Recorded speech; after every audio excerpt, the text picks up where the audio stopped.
Ang paksa po natin ngayon mga kapatid ay may pamagat na ang majority. Tama ba palagi ang marami? Alam natin ibig sabihin ng majority, 'di ba? Yan yung higit na nakararami o mas marami. Ang mga bersyon ng Biblia na ating gagamitin ay ang Bagong Biblia at New American Standard Bible 2020 edition. 5 na kung babanggitin. Ang majority, tama ba palagi ang marami? Minsan bang naisip mo kung ang ginagawa ng karamihan ay automatic na tama? Maraming tao kasi mga kapatid ang naniniwala na kung ano ang popular ay dapat nating sundin. Kasi yun ang nakakarami, popular eh. At kung saan maraming tao, ito ang katunayan na sila nga ay nasa panig ng Diyos. Pero kung susuriin natin ang salita ng Diyos, hindi natin dapat sundin ang agos ng sanlibutan ng nakararami kung ito ay taliwas sa kanyang kalooban. At kadalasan mga kapatid, sa pagtuturo ng Biblia, talagang taliwas ang agos ng sanlibutan. Kaya nga, huwag tayong umayon sa mga taga-sanlibutan, di ba? Sa ating pang-araw-araw na buhay, madalas nating madinig yung kasabihang kung anong ginagawa ng karamihan, yun ang tama. Tama sila dahil yun ang marami. Ngunit totoo nga ba ito?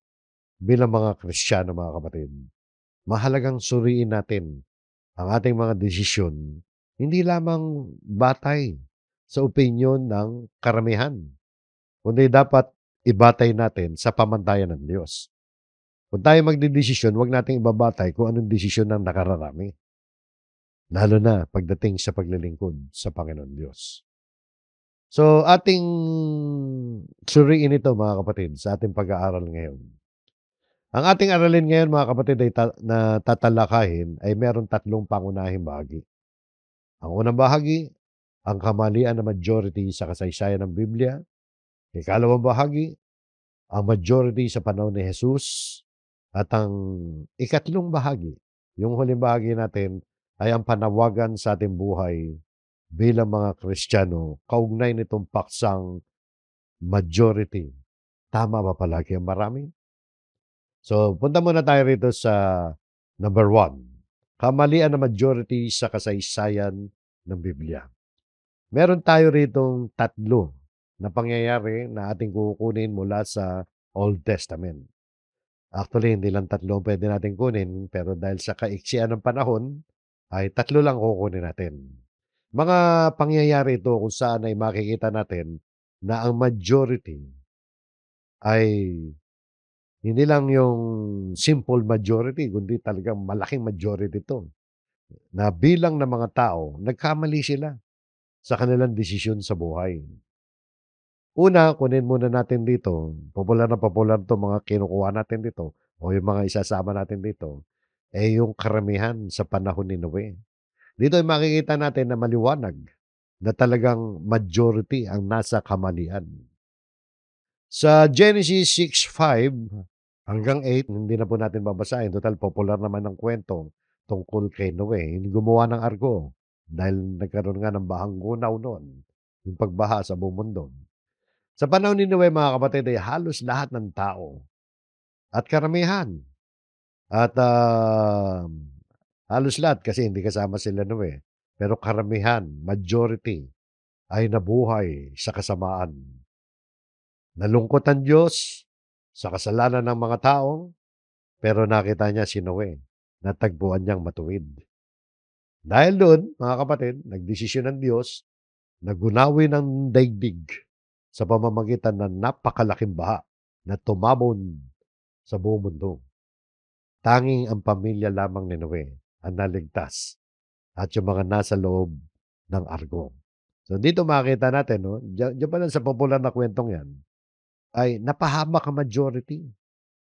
Kung sumunod si Noe sa karamihan ng takbo ng daigdig noon, hindi siya nasama diyan. Malamang walang natira. Pero hindi naman gano'n ang kasaysayan. Alam niyo sa pagsasalaysay ni Apostol Pedro sa Bagong Tipan babasahin natin, pero ang tinutukoy ni Pedro yung tungkol do'n sa nangyari rito sa Matandang Tipan, sa Old Testament nung panahon ni Noe. Tingnan natin yung sinasabi ni Apostol Pedro. Sa unang Pedro 3:20, ang sabi niya, na noon ay mga suwail ng ang Diyos ay matiyagang naghintay noong mga araw ni Noe habang ginagawa ang daong yung arko, na noon ay kakaunti, tingnan niyo, na noon ay kakaunti sa makatuwid ay 8 kaluluwa ang naligtas sa pamamagitan ng tubig. Nakita niyo mga kapatid 'no, nagpapakita 'to na talagang ang higit na nakararami at masasabi nga natin na lahat nga, maliban kay Noe, majority hindi yung simpleng majority na 50+1 lang. Ano yung 50+1 na majority? Halimbawa, 100 tayo, magbobotohan tayo. 'Pag nakakuha ka ng, 51, panalo ka, 'di ba? Yun yung 50+1 na hindi lang 50+1 'to, kundi talagang overwhelming majority 'to. Sapagkat, 8 yung naligtas nung panahon na yun, ilang libo na kaya ang mga tao nun. So, kung titingnan natin mga kapatid, talagang, napahamak ang majority. Kaya diyan pa lang mga kapatid nakita natin, ang majority, sabi ng title natin, tama ba palagi majority? Hindi, hindi tama. Ito nga lang mabigat na example na 'to, Majority ang napahamak dahil mali sila. So nakita niyo 'no? Pero ano ba ang nagbigay daan o kaya ano ba meron si Noe na wala dun sa majority para maligtas siya at ang kanyang pamilya dun sa dumating na malaking baha? Kinuwento rin 'yan mga kapatid dito sa Hebreo, New Testament din 'to. Ang sabi dito, sa pananampalataya si Noe, nang mabigyan ng Diyos ng babala tungkol sa mga bagay na hindi pa nakikita, ay pinakinggan ang babala at gumawa ng isang daong para sa kaligtasan ng kanyang sambahayan. Sa pamamagitan nito ay hinatulan niya ang sanlibutan at siya'y naging tagapagmana ng katwirang ayon sa pananampalataya. Ulitin natin ang tanong, ano ba ang nagbigay daan o ano meron si Noe na wala nga doon sa iba upang maligtas sa malaking baha na dumating noon sa buong mundo? Ang sabi rito mga kapatid, sa pananampalataya si Noe. Pananampalataya mga kapatid.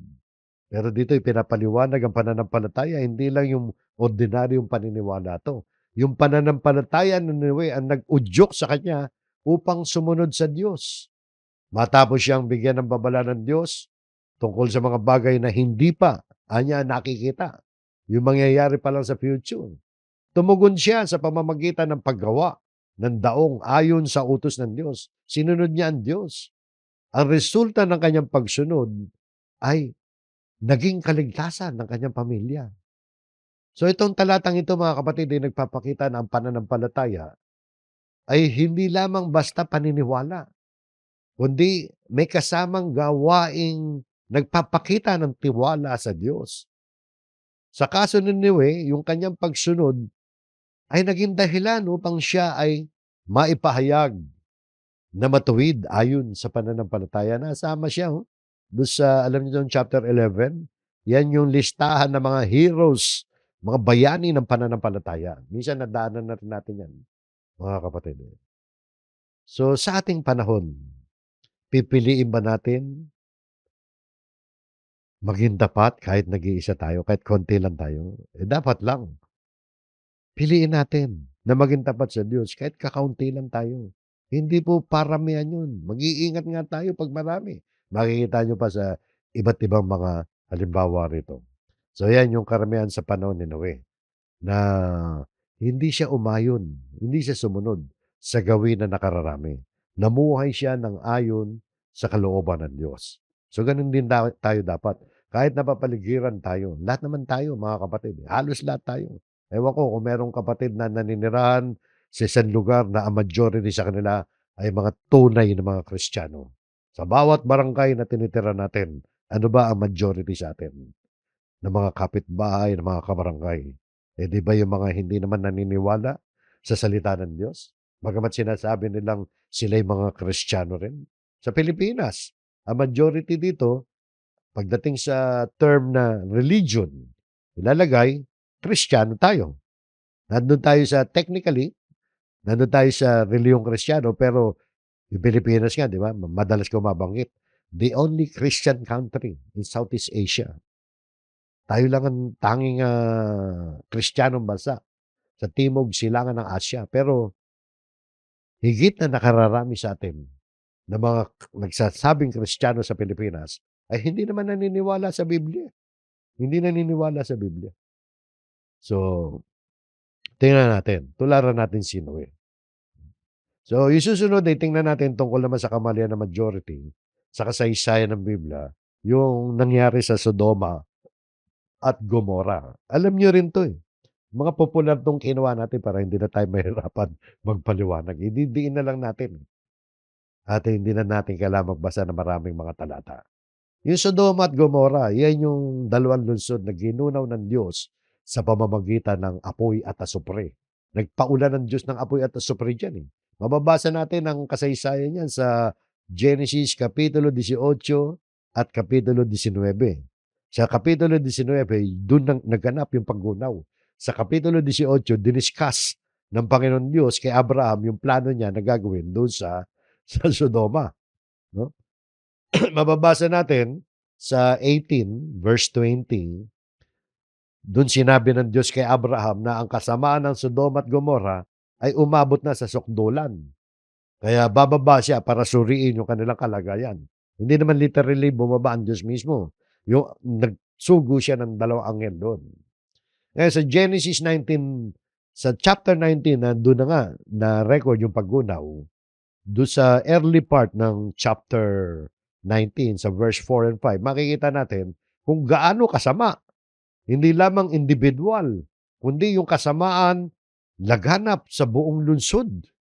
Yung mga tao mula sa pinakabata hanggang sa pinakamatatanda, sama-samang gumagawa ng immoralidad. Ito talagang sa loob ng siyudad ng Sodoma at Gomorra, talagang majority ang hindi nabubuhay ng ayon sa kalooban ng Diyos. Namumuhay nga sa immoralidad, eh. Tingnan niyo yung example na pangyayari dito sa 19:4 hanggang 5. Nang matutulog na sila, sa Revised Tagalog Popular Version 'to, mga kapatid, nung matutulog na sila, pinaligiran ng mga lalaking taga Sodoma ang kanyang bahay.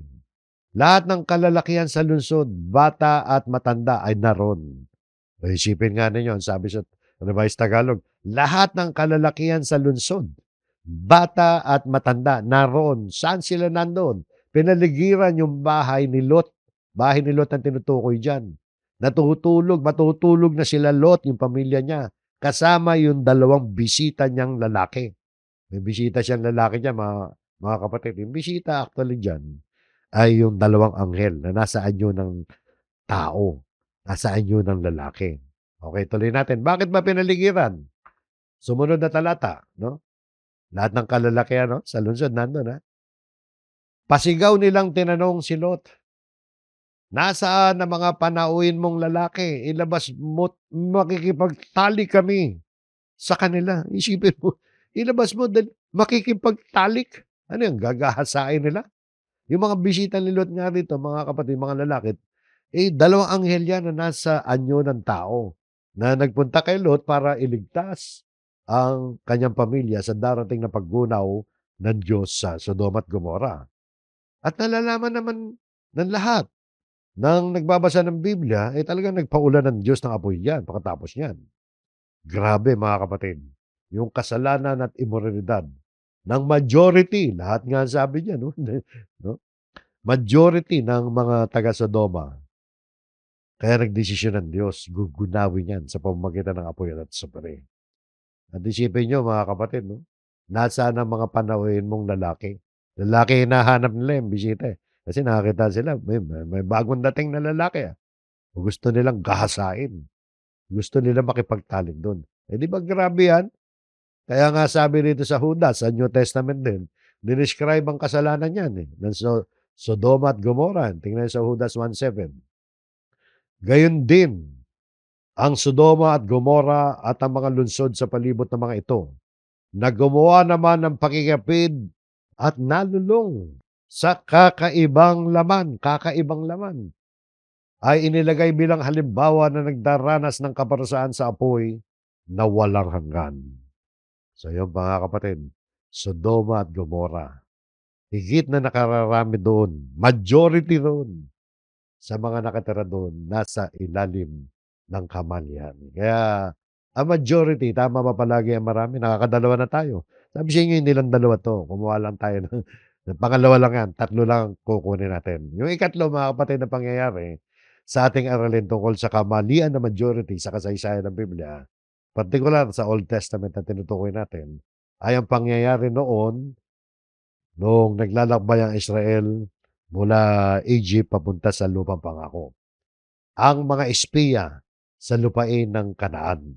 Ito kwento rito mga kapatid. Mahaba rin kasi ito eh, Kaya ikukuwento na lang natin. Gaano kahaba 'to? Nakalista yan sa mga bilang. Kapitulo 13 hanggang 14, 2 kapitulo pa rin. So, hindi na natin babasahin lahat. Yung Israel noon, mga kapatid, naglalakbay sa disyerto. Di ba alam natin lahat yan. Mula sa Egypt hanggang sa lupang pangako sa Kanaan. 40 taon, 40 years sila naglakbay noon. Hindi sana sila aabutin ng 40 years eh. Kung hindi naganap ang pagrerebelde na ito ng Israel kina Moises. Nagrebelde sila laban kay Moises eh. Pati kay Aaron eh. Yun yung pangunahing leader ng Israel noon eh. Halos mahigit 1 taon pa lang, mga kapatid, magmula nung umalis sila sa Egypt, naganap yung pangyayaring itong pagrerebelde. Nakaka 1 year pa lang. At dapat sana, mga kapatid, kung hindi naganap ito, dapat sana, sang-ayon sa mga Bible scholars at kung titingnan natin sa mapa at sa means ng transportation ng mga panahon na yun, dapat aabutin lamang sila ng 2 hanggang 3 buwan mula sa pangyayaring ito. Mula sa pangyayari na nagpadala ng espiya. Dapat mga 2 to 3 months lang makakarating na sila roon. Eto nga, nagpadala ng espiya si Moises, eh. Nagpadala ng espiya si Moises bago nila pasukin yung lupang pangako dahil malapit na sila roon, mga kapatid, eh. At hindi naman nagtagal, nagbalik yung mga espiya, eh. At may dala-dalang mga balita. So, 12 mga espiya ang isinugo ni Moises para suriin ang lupain. Yung dalawa dito, si Josue at si Caleb. Tandaan niyo yung pangalan na yan. Kilala natin si Josue, leader yan. Kasama niya si Caleb. 10 sa kanila, out of 12, majority, 10 ang natakot, nagulat ng negatibo at nakakatakot na bagay. At nang madinig ng mga Israelita yung mga negatibong balitang yon ng 10 espiya, karamihan din sa bayan, natakot, umiyak pa. At nagalit pa kina Moises. Alam niyo maski siguro kung babate ka kasi sa majority, isipin mo kung tayo yung nandun, Israelita tayo. 12 espiya pinadala. Bumalik ngayon. Nag-report ngayon yung 12. Yung 10, majority ng mga espiya na na-experience yung buhay doon sa loob ng papasukin nilang lupang pangako sapagkat may mga nakatira na roon, kailangan digmain nila yun eh. Abay natakot. Sino mas paniniwalaan natin? Yung 10 o yung 2? Kadalasan mga kapatid, ang paniniwalaan ng mga tao ay yung sinasabi ng 10. Yung sinasabi ng 10 negative, eh. Negative dahil maraming higante ron, malalaking tao ron. Maganda nga yung lugar. Maraming mataba ang lupa, may mga ani na maayos, masasarap ang pagkain. Kaya lang, hindi natin kayang pasukin yun. Kumbaga sa ano, lalamunin tayo ng buhay mo ngayon.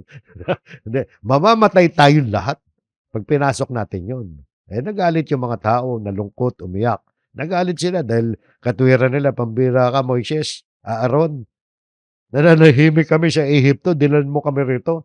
Tapos papasukin natin yung sinasabi mong lupang pangako, mamamatay lang pala tayo ron. Nag-iiyakan sila. Nagkagulo ngayon doon. Pero yung dalawa, si Josue, at si Caleb, nanindigan. Ito sabi nila mga kapatid. Basahin natin itong kaparasong mga talata.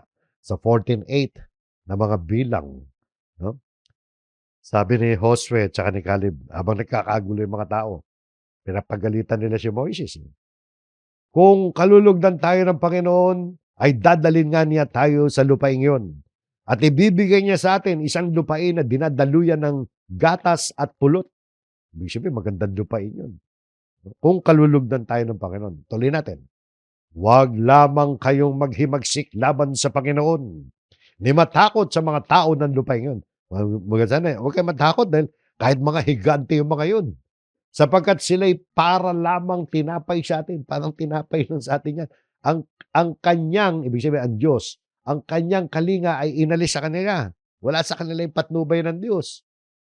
At ang Panginoon ay kasama natin. Huwag kayong matakot sa kanila. So yan mga kapatid, nanindigan. Alam niyo itong pangyayaring ito, yung wag yung katapangan ni Josue at ni Caleb ang dapat natin makita rito. Yung katapangan nila resulta yan ng kanilang matinding pananampalataya. Pananampalataya yan sa mga pangako ng Diyos. Nangako ang Diyos mapapasa inyo yan lupang na yan. Kaya nga lupang pangako yan. Sa inyo ko ibibigay yan. So dito mga kapatid, si Josue at saka si Caleb, hindi sila tumingin sa opinyon ng nakararami. Naniwala sila, nanampalataya sila na ang Diyos ang nagbibigay ng tagumpay at tutuparin ng Diyos ang kanyang mga pangako at ibibigay sa kanila ang lupang pangako sa Kanaan. So yan mga kapatid. Alam nyo, dahil sa rebellion na naganap dyan, humaba yung kanilang paglalakbay.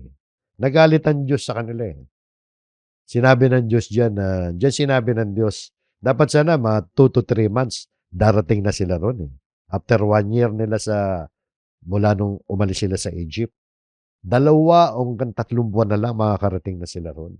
Nag-stay sila matagal sa bundok ng Sinai doon sa paanan nun Kaya nabot sila 1 taon mahigit doon Tapos kasi doon nagbigay ng instruction ng Diyos ng mga gagawin nila. No? Mga ritual, mga kautusan, doon inilatag lahat yan Itutuloy na sana sila doon, 2 to 3 months, makakarating na sila. Humaba kaya nagalit ang Diyos sa kanila. Sinumpa ng Diyos na lahat ng 20 years old batas na lumabas sa lupay ng Ehipto na nailista nila. Dito kasi kaya tinawag na mga bilang yan. Diyan kasi nagkaroon ng census Nagkaroon ng census na lahat ng 20 years old pataas na pwedeng sumama sa armed forces ng Israel. No? Para malaman nila kung sino po pwedeng mga militar nila. Lahat ng nasama doon sa bilang na yan, 20 years old pataas. Sabi ng Diyos, hindi makakapasok sa lupang pangako ng buhay. Ibig sabihin, kailangan mamatay muna yung mga yan. At sabi ng Diyos, aabutin kayo ng 40 taon para maubos na lahat yan. 20 years old pataas ng mga Israelita, na mga kalalakihan, hindi nakapasok ng buhay doon sa lupang pangako. Kaya maabot sila ng 40 taon, mga kapatid. Yan po mga kapatid ang ikatlong halimbawa natin. Marami pa na mababasa natin sa Biblia. Kaya lang kakapusin tayo ng oras So dito nakita natin na kahit 2 lamang si Josue at si Caleb, out of 12, 2 lamang sila, naging matibay ang kanilang paninindigan. Dahil ang kanilang pinanghawakan ay ang katotohanan ng pangako ng Diyos. Ibig sabihin, nanghawakan sila sa salita ng Diyos. Ganun din tayo dapat mga kapatid.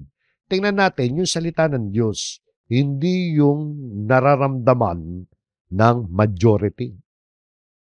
So nakita niya mga kapatid. So yan yung kamalian na majority sa kasaysayan ng Biblia, particular sa Old Testament.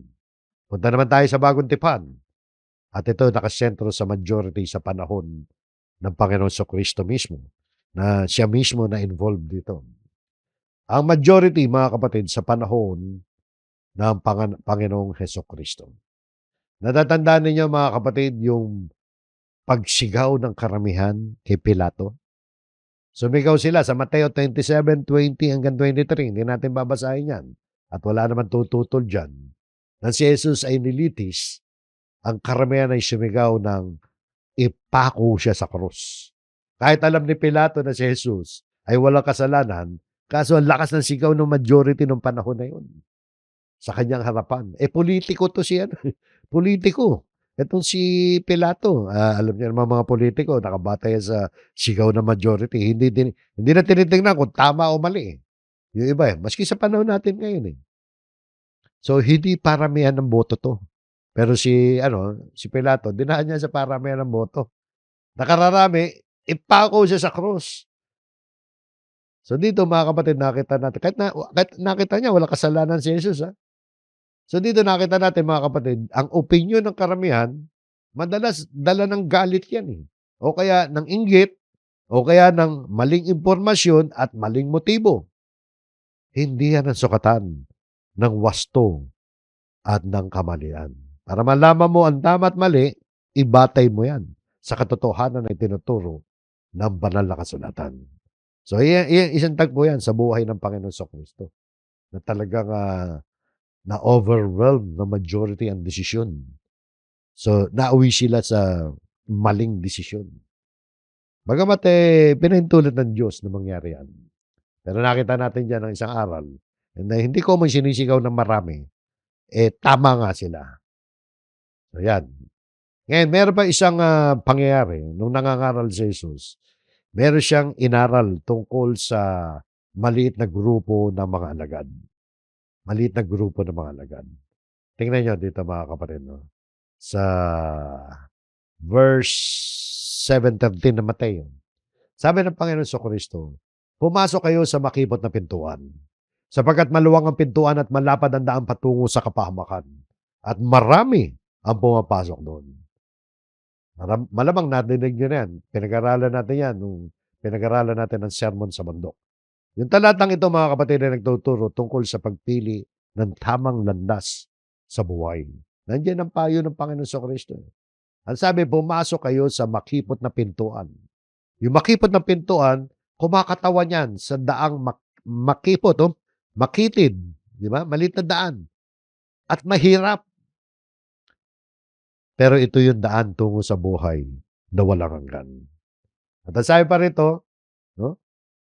Yung kabaligtaran, sabi, sapagkat maluwang ang pintuan at malapad na daan patungo sa kapahamakan. So yung maluwang na pintuan at malapad na daan, patungo pala sa kapahamakan yan. Ibig sabihin, kumakatawan yan sa isang komportable, madali na pamumuhay na hindi naman alinsunod sa kalooban ng Diyos, pero nagdadala ng kapahamakan. Alam niyo, maski sa kalsada, mas gusto natin maluwag na daan. Di ba?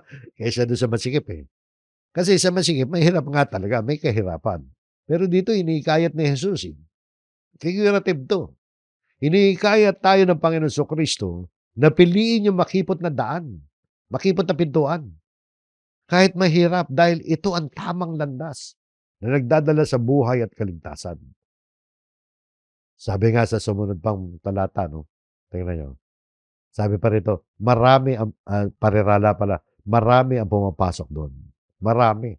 Doon sa kakaunti Tingnan, sapagkat, sumunod na talata, no? Sapagkat makipot ang pintuan at masikip ang daan patungo sa buhay. At kakaunti ang nakakatagpo nun. So ito mga kapatid, kaunti versus sa marami. Kaunti nakakatagpo doon sa buhay, yung patungo sa buhay. Yung makipot na pintuan.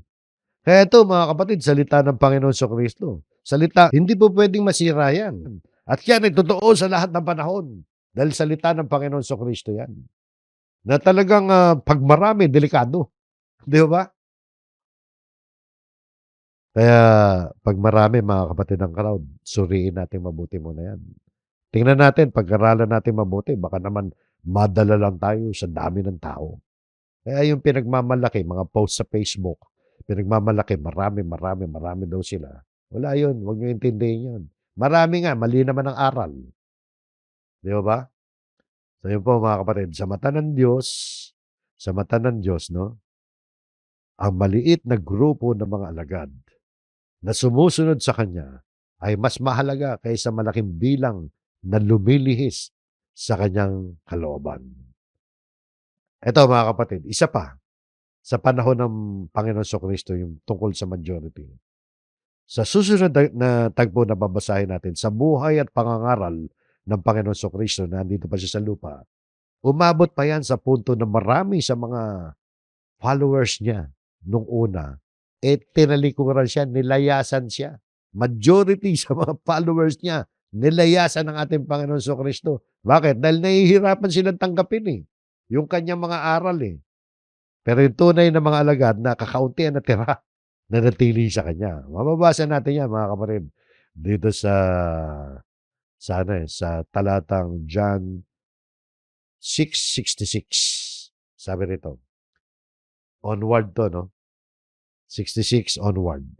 Dahil dito marami sa kanyang mga alagad ay tumalikod at hindi na sumama sa kanya.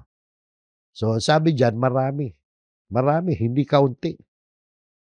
At malamang majority yan at sobra-sobra kaysa majority dahil kokonti natira diyan mga kapatid, eh. Makikita niyo mamaya 'no, sa mga susunod pang talata. So, bakit? 'Pag binasa natin ang context niyan, hindi nila matanggap, eh. Yung sinasabing dahil dito, dahil dun sa mga pangangaral ni Jesus, 'no, parang para sa kanila kakaiba, ang hirap tanggapin. Eh, marami sa mga alagad niyan tumalikod. Alam niyo mga kapatid nung panahon na yun, sikat na sikat ang Panginoon Jesucristo. 'Di ba libo-libong sumusunod sa Panginoong Hesus kapag siya'y nangangaral? Meron tagpo diyan na nagpakain siya ng 4,000, may tagpo rin na nagpakain siya ng 5,000. Hindi pa kabilang yung sa 4,000, 5,000, hindi kabilang yung mga babae at mga bata, ah. Bakit niya pinakain? Kasi nakinig ng kanyang aral at bago umuwi gusto ng Panginoon Jesucristo hindi sila umuwing gutom. So pinakain niya. Pero nasaan sila nung nagtatanong na si Pilato yung kanina kung anong gagawin niya sa ating Panginoon Jesucristo? Nawala sila lahat, eh. Dahil bago pa lang dumating yun mga kapatid, bago pa lang naaresto ang Panginoon Jesucristo, nilayasan na si Kristo ng maraming mga alagad niya. Marami, sabi diyan. Marami sa kanyang mga alagad. Hindi mga apostol yan. Actually, mga apostol yung natira, eh. Kaya sumunod na verse, mga kapatid, konti natira, eh. Bumaling nung mag-aalisya na yung mga tao, binalingan ni Kristo yung mga apostol niya. Sabi niya sa 67. Kaya't sinabi ni Jesus sa 12, ibig di ba ninyong umalis? O parang sinabi, nag-aalisya na lahat, eh. Kayo, alis din ba? No? So, ano naging sagot? Sumagot sa kanya si Simon Pedro, Panginoon, kanino kami pupunta? Ikaw ang may mga salita ng buhay na walang hanggan. Bakit hindi umalis? Eh, sapagkat nananampalataya sila, eh, na kay Kristo ang mga salita ng buhay na walang hanggan. So titingnan natin, nasaan man talaga yung salita ng buhay na walang hanggan. So hindi tungkol sa bilang, hindi tungkol sa dami, kundi sa katapatan sa Diyos ang tunay na mahalaga. Kaya dito mga kapatid, marahil isang halimbawa to ng katuparan ng sinasabi ng Panginoon Kristo. Pagkatapos siya magbigay ng talinghaga, meron siyang binigay kasing talinghaga sa Mateo. At pagkatapos siya ibigay ang talinghaga, nagkonklusyon ng Panginoon Kristo. Tingnan niyo, sa Mateo 22:14, marami ang tinawag, kakaunti ang pinili. Yung sabi ng Panginoon, sapagkat marami ang tinawag, kakaunti ang pinili. Totoo yan mga kapatid, eh. Mula nung unang panahon hanggang sa panahon natin ngayon, ang Diyos ay tumatawag para sa kaligtasan ng tao sa pamamagitan ng pangangaral ng gospel. Marami nakakarinig ng ebanghelyo, na marami nakakarinig ng salita ng Diyos. Lalo na sa panahon natin ngayon na napakabilis ipalaganap ang anumang balita sa buong mundo dahil sa modernong technology. No? Subalit, katulad din nung unang panahon, hanggang ngayon marami ang tumatanggi sa panawagan ng Diyos para lumapit sa Kanya sa pamamagitan ng pagsisisi, sa pamamagitan ng pagbabagong buhay, sa pamamagitan ng tunay na pananampalataya kay Kristo. Marami hindi naniniwala. Marami naman na nakakapakinig. Eh. Marami tayong naiimbitahan. Marami tayong napagsasabihan. Alam niyo mga kapatid, kahit nasa daigdig ng mga tinatawag na nasa ilalim ng kategory na Christian religion, ay napakarami mga taong nag-aangkin na mga Kristiyano na hindi naman naniniwala sa salita ng Diyos. Yun ang nakalulungkot yan. Kaya mga kapatid, isa pa rin itong sagot dun sa katanungan na tama ba palagi ang majority o marami? Ang sagot talaga dyan mga kapatid, kanina pa natin sinasagot, hindi. Hindi tama palagi ang marami. Lumilitaw pa ngayon mga kapatid, mapanganib ang basta-basta na lamang kumampi sa nakararami. 'Pag marami, mas lalo tayo mag-iingat. So yan po mga kapatid, yung majority sa panahon ng Panginoong Hesukristo. At sa kasaysayan, kung titingnan natin mga kapatid, sa kasaysayan ng Kristyanismo, bakit ba marami mga Kristiyano ang namatay? Namatay sa pag-uusig, binitay, nilagare, sinunog. Bakit? Kasi nasa komunidad tayo palagi na majority, hindi naman talaga mga mananampalataya. Kung majority, tunay na mananampalataya, magaganap ba yung pag-uusig? Walang uusig sa atin. Kaya nagbigay na ng babala ang Panginoon Kristo, di ba? Na mapapalad ang mga inuusig ng dahil sa Kanya. Kasi alam niya na mangyayari sa daigdig, talaga mauusig tayo. Bakit? Ang isang dahilan dyan, hindi tayo majority. So nakita niya, no? Kaya huwag kayong umasa na magiging majority tayo. Yan po mga kapatid, no? Sa panahon ng ating Panginoon Kristo. Isusunod na yung panawagan, mga panawagan dito, parang ito yung aral mensahe natin. Panawagan sa ating buhay bilang mga Kristiyano, kaugnay ng ating tema ngayon. Yung tama ba palagi marami? Number 1, mga kapatid, ay suriin natin ang opinyon ng karamihan sa liwanag ng salita ng Diyos. Maging mapagmatsyag tayo. Hindi ko mo nangangaral, itatanggapin natin. Hindi ko mo may hawak ng Biblia, tanggapin natin. Maraming babala, di ba? Ang Biblia tungkol dyan. Katulad nito, sa unang 1:4:1. Mga minamahal, huwag ninyong paniwalaan ang bawat espiritu. Huwag kang maniwala. Lahat ng espiritu, paniniwalaan mo. Mga tao yan, yung espiritu dyan. Ha? Kung mo nangaral, paniniwala mo. Kundi inyong subukin ang mga espiritu kung sila'y sa Diyos. Sapagkat maraming lumitaw na mga bulang propeta sa sanlibutan. Subukin daw natin, testingin natin. Suriin natin, di ba? Tingnan natin, sila'y ba'y sa Diyos? Paano natin malalaman kung sila'y sa Diyos? Di yung pamantayan natin, yung salita ng Diyos, ang pamantayan natin. Huwag nating gawing pamantayan yung dami ng miyembro, yung yung laki ng crowd. Huwag nating gawing pamantayan yung ganda ng kapilya, ganda ng building, ganda ng sound system, ganda ng banda. Minsan, ganun mababata yung mga tao. Susubukin natin yan sa pamamagitan ng salita ng Diyos. Di ba? So yun po mga kapatid. Yung ikalawang panawagan natin sa ating aralin, mga kapatid, ay ang manindigan tayo sa paglilingkod sa Diyos. Kahit ayaw ng iba. Kahit sabihin natin, ayaw na marami. Katulad nung sinasabi ni Josue. Ito sa mga huling yugto ng buhay ni Josue. Nasakop na nila yung lupang pangako, no? Marami na siyang accomplishment. Sinermo na niya ang Israel dito sa Joshua 24:14-15. Tingnan niyo, sabi rito, ngayon matakot kayo sa Panginoon at paglingkuran ninyo siya sa katapatan at sa katotohanan. So, kailangan taglayin natin ang takot sa Panginoon. Takot, yun yung malalim na paggalang sa Panginoon. Hindi yung takot na parang bagang nininervyos ka, hindi. Kailangan matakot ka sa Panginoon, malaking respeto sa Panginoon. At maglingkod tayo sa Diyos sa katapatan, maging tapat tayo sa paglilingkod at sa katotohanan. Alam naman natin, palagi natin nababanggit yung katotohanan sa Biblia. Napag-aralan natin na ang salita ng Diyos ay katotohanan, si Jesus ay katotohanan. Kaya dapat nakabatay tayo sa Panginoon Kristo at sa mga salita ng Diyos sa ating paglilingkod. Tuloy natin. Alisin ninyo ang mga Diyos na pinaglingkuran ng inyong mga ninuno sa kabila ng ilog at sa Ehipto at inyong paglingkuran ang Panginoon. Alisin daw yung mga Diyos-Diyusan yan, mga imahen, mga rebulto na sinasamba na mga pinaglingkuran ng inyong mga ninuno. Yung mga ninuno ninyo naglingkod doon.